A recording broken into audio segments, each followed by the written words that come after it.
Feeling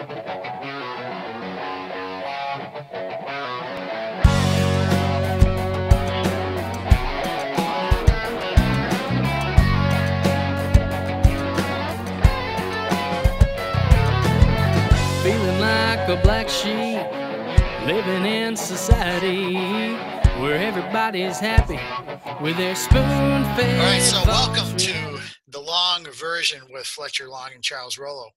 We have an interesting conversation today that we're going to do regarding secession from the United States. Is it possible? Can we do it? Will it happen? And I read a little bit up on the idea. It seems very legally possible. Of course, the other question is, would the federal government allow that to happen? What about you? What do you think, Fletcher? Well, I would say from a historical context, it's pretty clear they won't allow it to happen. If you go back to the war between the states, it's pretty clear that they won't let it. You know, they're not going to sit idly by. Really, the country has successfully seceded or reorganized its government, from a historical standpoint, at least twice. And I'll tell you when that is. Obviously, the whole theory of secession is born from the Declaration of Independence's assertion that a government that no longer governs by consent of the governed should be overthrown. We talked about that in one of our shows at some length. And so the first time that we seceded was when we seceded from the British Empire successfully in 1776. We fought in 1812 to remain seceded from the British Empire. But then in the 1780s, we seceded from the Articles of Confederation and convened a constitutional convention and then formed an entirely new representative republic from out of a loosely combined or loosely associated group of autonomous sovereign states. And it was never the thought that the federal government was supposed to rule over its combined states. Each of the states are sovereign, Charles, or that's their sovereignties, each one of them. The purpose of the Constitution was to try to limit the federal government. It was a state's effort to limit a federal government from overtaking its autonomy.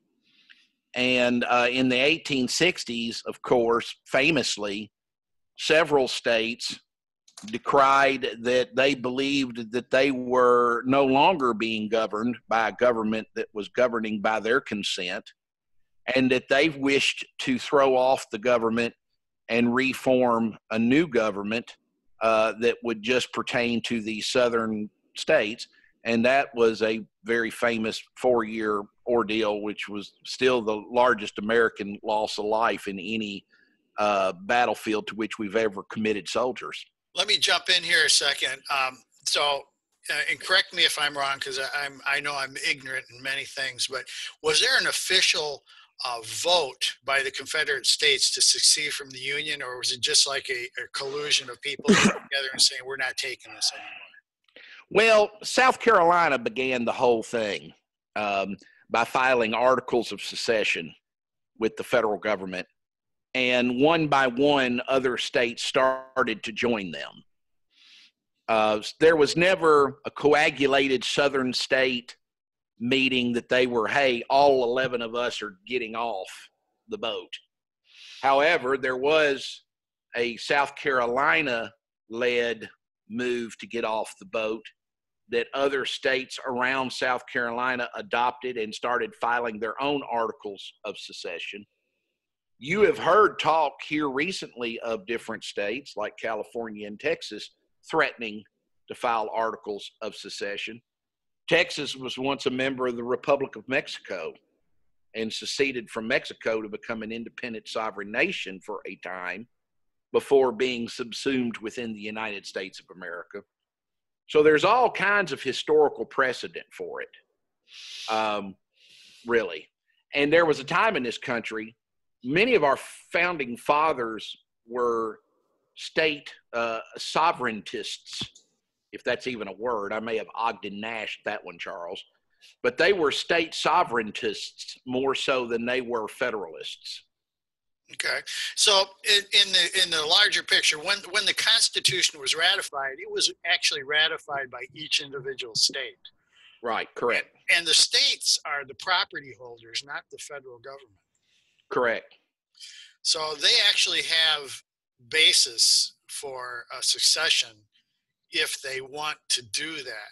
Now, the actual process seems to be difficult at best. I mean, even if you get to the point where you have a constitutional majority of people that want to secede in your state, there's issues like with, okay, so if they actually accomplish this and seceded, what happens to the people with their U.S. citizenship? Well, they wouldn't be citizens anymore if a state was able to effectuate a true secession. You know what's interesting to me? I wonder if the government would fight a secession effort. You know, the Constitution does, you know, the question has come before the court before as to whether the Constitution permits a state to secede. The argument for a unilateral secession begins with the claim constitutionally in the terms of Article 7, whether or not that you would be able to do it, whether the Constitution supports your right to attempt it. Lincoln asserted that the fundamental law in every national government rejects that idea. But now you have to remember that we weren't really thought of as a national government more than we were a coagulated group of sovereign entities needing a government to do stuff like negotiate treaties and print money, right? Right. But it was Lincoln's assertion that fundamentally a national government rejects the idea of its own termination. As of 1861, there weren't any national constitutions that expressly provided for their own dissolution. But this argument didn't really respond to the claim that the Constitution, Article 7, implicitly provides for the possibility of dissolution. Yeah, so we had all these individual states that ratified the Constitution, but they didn't get together as a group and ratify it. It was ratified individually. I want to step back just one step, and we were talking about U.S. citizenship and what would happen if a state succeeded from the Union or tried to. Is it possible for a state to revoke someone's U.S. citizenship?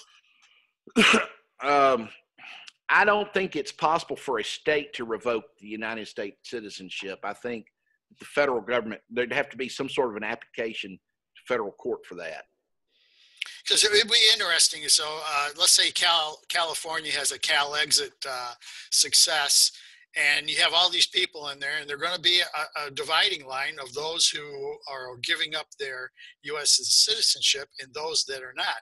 So here you have a state that has people in it that are members of a different group of the Union, that they're living in a place that's not part of the Union. Well, let me say it this way, Charles, just to go back to something about Abraham Lincoln and something pretty interesting. You have to remember that the Articles of Confederation, which preceded the Constitution, purported to establish a perpetual union, right? When they overthrew the Articles of Confederation, they overthrew the concept of perpetual union, okay, was many people's argument. The Constitution itself, the one that was ratified in 1787, was silent it implicitly permits secession under Article 7, at its most favorable reading if you're a secessionist. But even if you're a federalist, it at least was silent about the concept. Now, what makes that interesting is this was a group of people writing the Constitution that had seceded from Great Britain. This was a group of people that had disbanded and dissolved the Articles of Confederation and formed a new government, right? So it's interesting to me, Charles, that they were silent about, they could have put in the document that secession was impermissible, and they didn't. So there's an argument that if they didn't expressly forbade it, then perhaps it is constitutionally supported and protected. As we talked about the last show, the last podcast was the Declaration of Independence, which makes a case for the dissolution or dissolving of the relationship in that area. So it's interesting. And as we were talking, I'm thinking about that situation I mentioned where you have people who have retained their U.S. citizenship and those that have given it up. I could see people living in California, if this ever happened, which I highly doubt it will, but if this ever happened, and people with U.S., it would give the U.S. federal government a lot of impetus to go in and liberate their citizens. You see where this is going. Russia has used this many times, and a lot of other governments that, we have people living there, we're going to save them. In that fashion, hold the union together. Huh. So what you're saying is using the fact that there are citizens abroad, patriots abroad, as a reason why the federal government can trespass on the sovereignty of a foreign nation in order to render aid to its citizen. It's happened many times, yeah. Oh yeah, absolutely. Well, yeah, absolutely. Yeah, but I'm just saying that if this came to a situation where they actually are having our citizens in that particular new country as an impetus for going in and doing an occupation, let's say. Well, let me ask you this. There's been talk of states seceding. I remember California appeared hell-bent on dissolving its union with the United States over the Electoral College, for instance. Right. Texas has been critical and sometimes seemingly supportive of leaving the union over the federal law's interpretation of privacy rights and prohibitions on Texas's ability to pass laws that prohibit sodomy, for instance, and other reasons. If you take our guns, we're going to leave the union. Texas, you got to remember how Texas came into the union. Yes. Texas came into the union from being an independent republic with a president named Sam Houston. And they were once part of Mexico. They threw off Santa Anna and the Mexican army, asserted their independence before becoming a state in the union. So in Texas's mind, I could see a Texan saying, we were a sovereign nation before. We'll just go back to that. We'll go back to being a sovereign nation. Texas and Hawaii was a sovereignty, had a king and a queen, or had a royal family. I don't know if Alaska was ever a sovereign nation. I don't know, but that there's not very many states that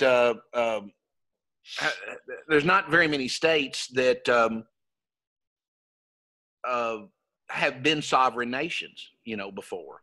So here's the big question, Charles. Imagine that you're in a state that wants to dissolve its bonds with the United States and become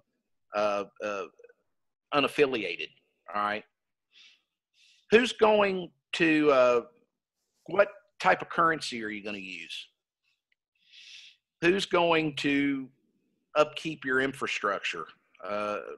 What kind of a government are you going to set up? Who's going to be elected to these positions? There's a lot of questions that would require, what does your governor become president? I mean, what does he become emperor? Does he become, the dictator? A lot of questions that come to bear there, I think. Well, and one of the things I looked at, I went to look at a list of what states receive the most federal funding, and California is really low on the list. I mean, that what they get back compared to other states they're in the bottom half of the states for that. So I think that we could make a case for California using secession as a lever to remedy maybe some of their inequities that they feel they have with the federal government. A tool as opposed to actually going for it. Well, kind of changing direction, pivoting just a little bit. What do you make of Nielsen's resigning as the Secretary of Homeland Security? That was sort of a shocking thing, but I'm seeing that it's got to be tough working on the Trump staff. I mean, he's had numbers of resignations, and maybe she ran into a situation where she says, no, I'm just not going there. I think that's what happens with a lot of these staffers, is that they just go, nope, not doing that. Bye. Well, let me tell you this, Charles, and I don't want to ever really disclose my politics, because I try to be fairly impartial. And I try to look at things from both perspectives. My parents are adamant, ardent, right-wing Trump people, So I grew up in a home with that type of ideology. But I think most of us can agree that the separation of families and removing children from their parents at the border was a mistake.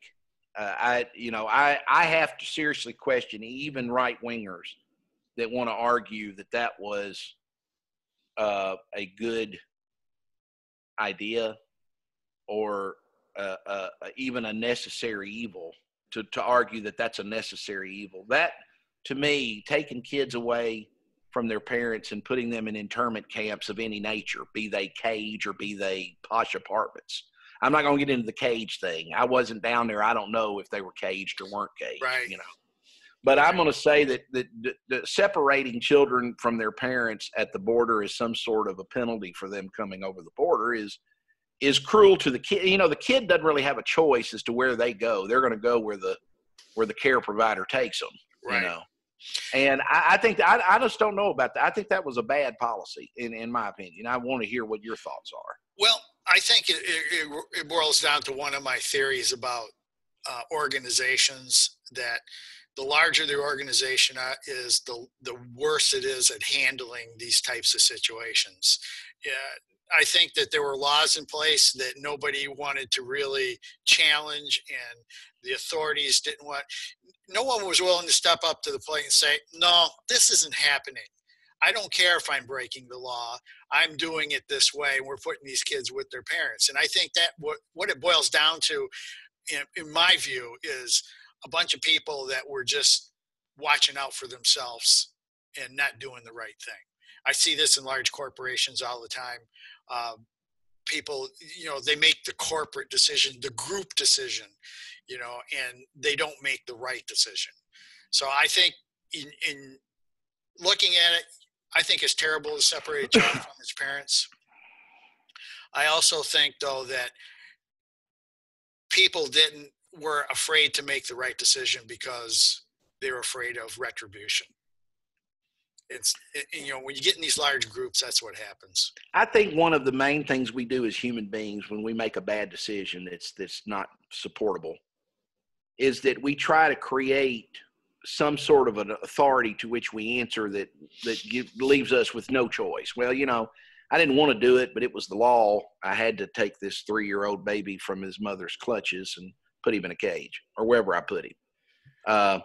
They had kids die in the custody of the government. They had kids in the government's custody they couldn't find. That's inhumane. That's not a legitimate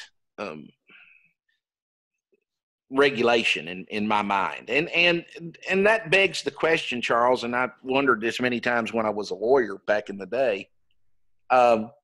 Is there room in the law to say this may be the law, but I'm not following it because it's inhumane? I'm not going to abide by this law. This law is corrupted by its inhumanity. Yeah, and I'll tell you, I've been fired for jobs for doing the right thing. In spite of what the rules said, I did the right thing and then been fired for it. And I think that's what these people are up against. They're looking at other people's families and they're looking at their own. And if I don't have a job, how do I take care of my family if I'm worried about these people? And that's sadly, the powers that be in these large organizations, they're unable to make really good decisions because they're looking at the rule book. As you said, they opt out of making the right decision by reading the rule book and seeing what the rule book says. And saying, well, I just had no choice. My hands were tied. Right. And I don't know that Christianity in theory ever gives you that that opportunity to just say, I don't,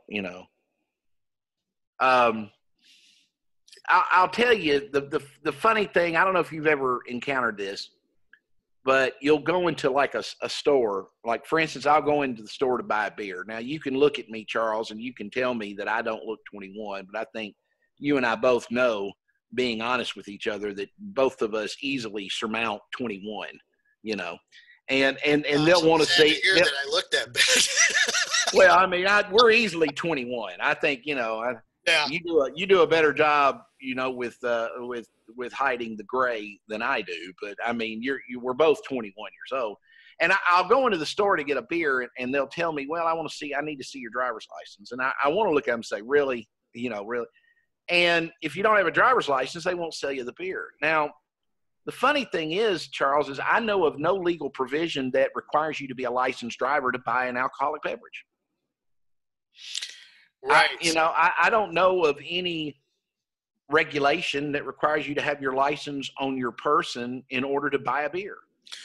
You simply have to be older than 21. If the person is visibly older than 21, it used to be they'd sell you a beer. Now they card everybody. You can walk in there, you're 80 years old, they ask to sell your ID, because the people that work in the store, and I'm getting back to what you said about corporate decisions. The people that work at the store now are convinced that the law requires you to display a driver's license to buy a beer. They won't sell a beer to a 100-year-old if they don't have a valid driver's license. But that's not the legal requirement. I don't know who's told them that, but that's not the legal requirement. Right. And I think what they've done is, and I've seen this in action in a lot of businesses that I've worked for, is that they're given this rule. The rule is given to the people who sell the liquor or the beer or the alcohol. And they say, you must determine that someone is at least 21 years old before they can buy this. So now they have to make up a rule so that they can determine it, so that if there's comebacks, they have some kind of say, well, we checked driver's license. And, you're right.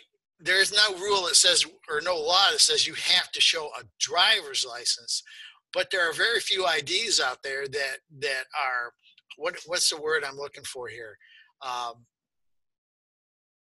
That are tied to your age. Tied to your age, tied to a picture, and tied to a verification by a government agency. Yeah. But, don't you find, though, that people are unwilling to use their common sense? Oh, geez, I mean, the point I'm trying to make is, back in the 80s, I'd have looked at you and I'd have said, you know what, buddy, you don't have your ID, but I can tell you're 21 years old. So, here. Right. I mean. unless of course you're at a cash register, you're a clerk in a store, and you've been instructed by your boss, check their driver's license, and if you don't, you're fired. Well, that's what's happening. I mean, that's exactly what's happening is they're telling them that, if what they tell, the scare tactic, if the DEA comes in here and they find out you've sold a beer to one of their undercover agents without checking for his license, I'm going to tell you this. I'll sell a beer to an undercover DEA agent if he looks my age. Yeah. And I'm not going to ask him for his license because I'm not required to. Another thing that always gets me and people, all these places where they tell you that they don't accept a bill larger than a 20. They can't do that, Charles. That's illegal. Now, I'll tell you what. They have to accept legal tender, but I know what they're up against. Because they don't want 20s because that's the most largely counterfeited bill. Well, but here's the thing. If I pay with 100, which, there's a lot of places that won't take 100. Now, every bill that you look at, hundreds included, have on there, this note is legal tender for all debts, public and private, signed by the Secretary of the Treasury. I'm going to hold it up to the camera. You'll see that right under the seal of the United States of America, right? I don't get to see those very often. That means that means exactly what it says. This note is legal tender for all debts, public and private, which means if you don't accept this note in satisfaction of a debt, let's say that I go in to buy gas and I give them 100 and they don't want to give me the change out of it, right? If you don't accept this note in satisfaction of a debt, it says all debts, private or public, right? It doesn't say all debts except for the ones that won't take 100. All debts, public. If you don't accept that note, you're violating the law. You're violating the law. And in reality, and this is just being a stickler upon stickler, but if you don't accept the note, then I'm entitled to accept your goods or services free of charge. Okay, so I'll play the other half of that coin and say, because it's legal doesn't mean it's required that you take it. I understand what you're saying. I'm saying it is required you take it. I'm saying you have to accept legal tender in satisfaction of all debts, public or private. I have to disagree with that one because I think that it's legal to take, but doesn't mean it's required to take it. No, I'm saying it's required. It is required in the United States of America to accept. I don't see where that's written into it. Well, it says it right on the bill. This debt is legal tender for all debts, public or private. Yeah, but what I'm saying is what's legal and what's required are two different things. Well, I understand the distinction you're drawing. We're going to have to agree to disagree on this. I'm saying that if I offer legal tender in satisfaction of a public or private debt, you as an American citizen have to take it. You do not have a choice. We should have to accept it. Our next show. Yeah, you have to. I'll tell you another thing that's illegal that they do all the time. You go into a bank with a depositor's check and you cash the check and they charge you $5 because you don't have an account there. Oh yeah.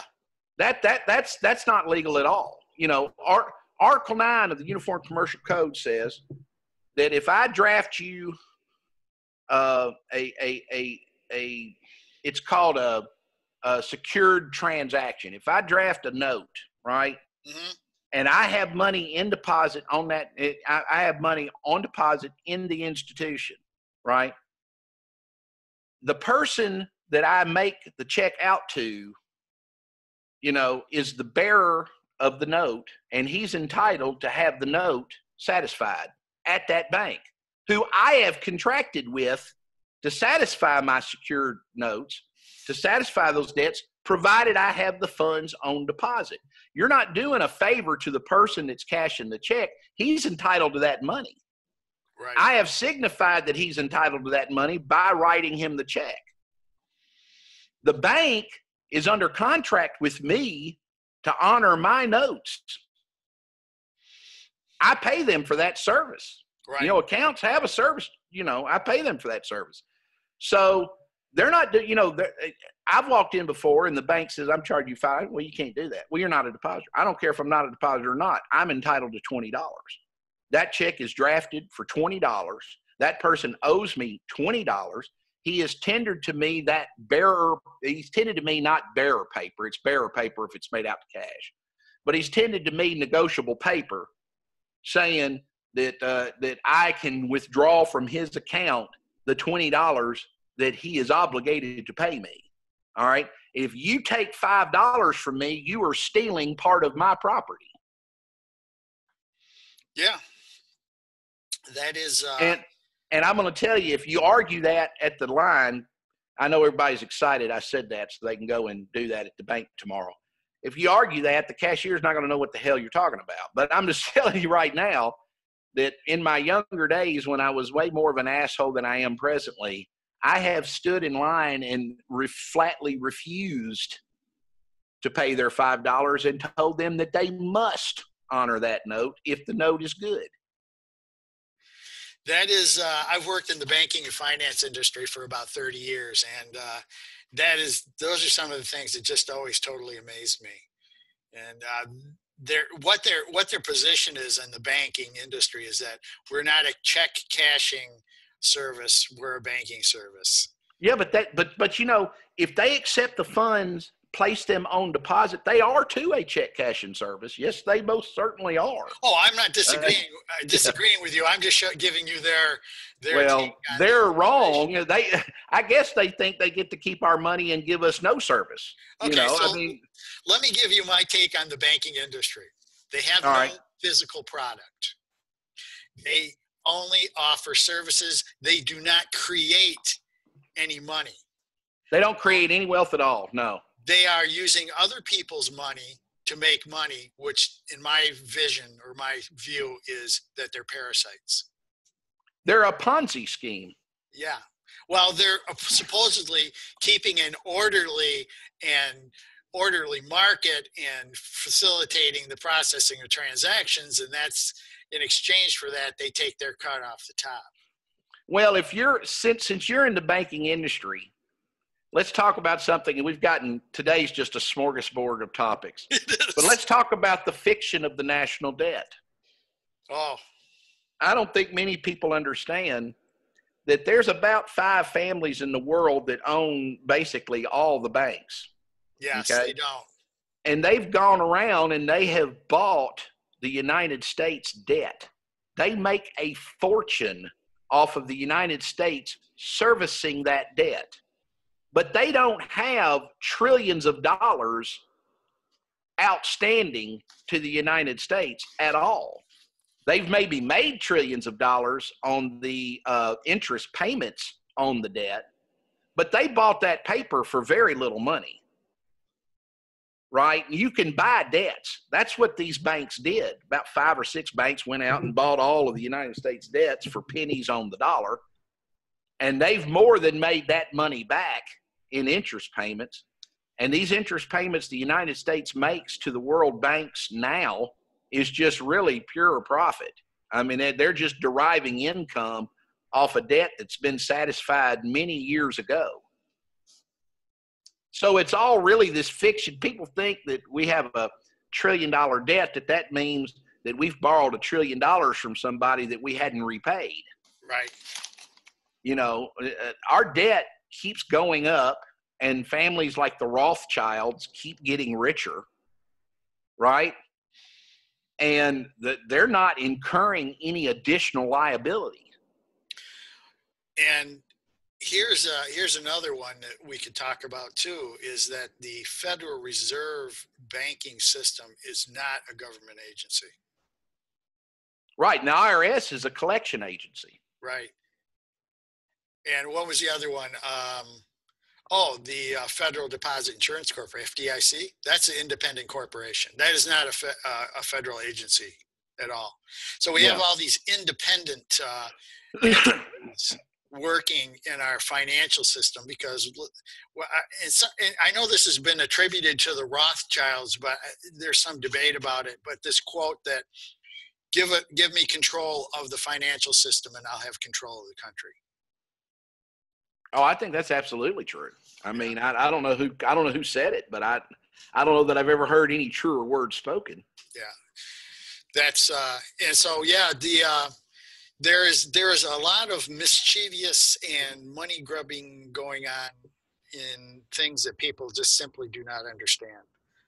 You know, and you get that deer in the headlights look when you tell somebody these things, and it's like, okay, you can go back to watching Archie Bunker.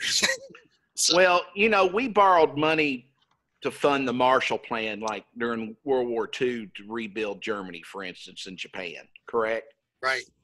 And that money, that debt the money we borrowed, that was bought by a private bank. They bought that debt from a bank that lent the money to do to fix the two countries, and they bought that debt pretty cheaply, right? Right. This bank decided, after they had taken some interest payments for several years, that they would sell the debt on the secondary market. They'd sell the obligation. That happens all the time in banking. People buy debt. That's why you start out making your mortgage payments to Bank of America, you end up making it to Umbrella National, you know, or whatever. They sell that stuff back and forth. It's a commodity. Yeah, they sell it all the time. And so what happened is some of these banks went out and they bought a bunch of United States debt, and the United States has been paying them these interest payments, you know, forever, right? You know, they've paid them well more. You take any note, let's say you take a car note, you know, it's a 60-month note. Well, by month 30, you've paid for the car, right? I mean, you know, you're basically, the rest of it's just pure profit. You know, they're just, and that's what they've put that money in play. I mean, that's how they're in business. But I mean, that's not really what, you know, you're providing someone access to immediate funds, and in the long run, you're making way more money than what you initially provided. But that's really all the work you've done. You know, that's banking, right? Right. Yeah, it's other people's money, but I always come up with these weird scenarios. I mean, what would happen to the auto industry if all of a sudden banks said, we're not giving loans anymore on cars? They would just collapse. It'd cripple them because, you know, you have to borrow money to buy a car, because who strokes a check for a car? Yeah. Not a lot of many people. Not a new car. They may stroke a check for a used car. Right. Like, I own my car. It's also a crap heap. Yeah. Oh, mine as well. Yeah. Yeah. But I do own the car, you know, but I'm not paying $60,000 for a vehicle or 30. No. It's just ridiculous. And, you know, there's no vehicles today, Charles. I don't know if you noticed this or not, but none of the vehicles today are very affordable. I mean, like, we used to have cars that brand new were $7,000-8,000. Nowadays, there's not a new car, regardless of make or model, that's much under 30. I know. It's the expense of these things is just phenomenal. And I see pickup trucks that $60,000 for a pickup truck. And I'm like, who can afford this? You remember when a pickup truck was just some piece of crap extra vehicle you used to haul lumber around? I mean, They weren't fancy at all. They got trucks now that are fancier than a Lamborghini. I mean, they've got every bell and whistle. And my dad drives them. And good for him. It's good work if you can afford it. If that's really if that's how you want to allocate your funds, that's up to you. It's your choice. Yeah, so, but the inflation factor, and we could even go into that in another show too, about inflation and what's real about inflation and what's fake. Because I see food prices just skyrocketing in my area here, and, you know, prices of everything going up. And I mean, where does it end? I mean, do we have to go into a recession in order to back things off? I don't know. It's just crazy. Well, coming back full circle to the topic of secession, which all good shows should come back full circle, but coming back full circle, it appears clear to me that if the Constitution doesn't expressly, well, not expressly, if it doesn't implicitly provide for the ability to secede from the Union in Article 7 of the Constitution, it at least doesn't expressly forbid it. Right. And if it doesn't expressly forbid it, the constitutional argument is anything the Constitution doesn't expressly forbid or empower in the federal government is reserved to the states. Yes. The reservations clause. Right. So When a document is silent, you have to have some kind of revision or some kind of basis to work off of. and what's particularly damning as far as providing a citizen the ability to secede from the United States of America, or a group of citizens in California, or a group of citizens in Texas, or any other state which may contemplate it. What's particularly damning is you can't argue that the framers of the Constitution would have never conceived of such a concept, because they had been career secessionists. Yes. They had seceded from Britain. They had fought to remain seceded from Britain. They had seceded. Texas had seceded from well, not prior to the creation of the Constitution, but they had seceded from Mexico. They had been a sovereign state. We completely disbanded the Articles of Confederation and started a constitutional republic, a complete overthrow of the government. In fact, one of the funniest trivia questions is who was the United States' first president, and the answer is not George Washington. There were 3 presidents prior to Washington. They were president under the Articles of Confederation. Do not ask me their names. I do not know. I'd have to look that up. But I do know that there were some. So I'd say that clearly, I mean, I wouldn't ask any state to act on this advice, but I'd say that clearly the states have a right to secede. I don't want to sound like a South Carolinian circa 1861, but I'd say that states, there is some adamant support for the fact that states have a right to secede from the Union where they feel that they are being governed by an entity that no longer governs them by their consent. I think that that's what I would agree with, and I think that, but it would be a very difficult process, and it wouldn't be a simple matter of just saying we succeed, but there would be a lot of going back and forth, and a lot of political ingenuity going into this. So, well, if the historical record means anything, Charles, it would be met with an aggressive militaristic response. Yeah, who's got the military? It's not the states, right? That's right. The National Guard versus the Fifth Troop. That wouldn't be good. That's probably not a very. That would be really ugly, and that's what that scenario I was coming up with the federal government, going to liberate the U.S. citizens in that new country that's been created. So, there's all kinds of things that can happen with that. But, we're about running out of time here. Fletcher, I wrote down some notes with things that we can discuss next time. Any closing thoughts? No, I just want everybody to be safe out there. I hope you enjoyed the podcast, enjoyed the back and forth between my good friend Charles Rollo and me, and we hope to see you next week. Well, thanks everybody for looking in on us and listening to us go from subject to subject to subject. And we will be putting this on many social media platforms, and you will be able to see us on Hyperspace, on YouTube, on Steemit, and a few others. And we'll certainly Twitter this out as well. So thanks everyone. Have a good day, and we'll see you next time.